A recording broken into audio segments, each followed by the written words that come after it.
Umani ng attention online ang naging talakayan sa YouTube channel ni OG Diaz tungkol sa umano'y posibilidad ng pagbabawas ng mga host ng noontime show Night Showtime.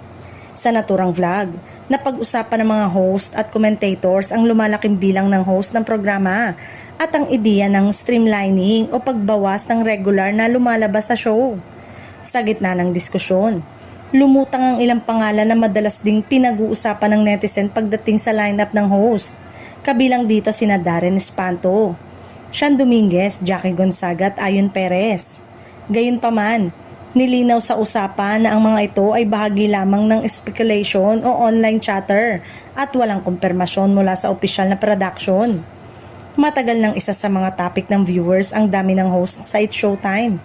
May ilang audience na naniniwalang mas nagiging focus ang segment kapag mas kaunti ang host, habang ang iba naman ay sanay sa energetic at sabayang presensya ng buong cast na nagbibigay kulay sa programa. Sa kabila ng mga usapan, wala pang opisyal na pahayag mula sa ABS-CBN o sa management ng show tungkol sa anumang pagbabawas ng host.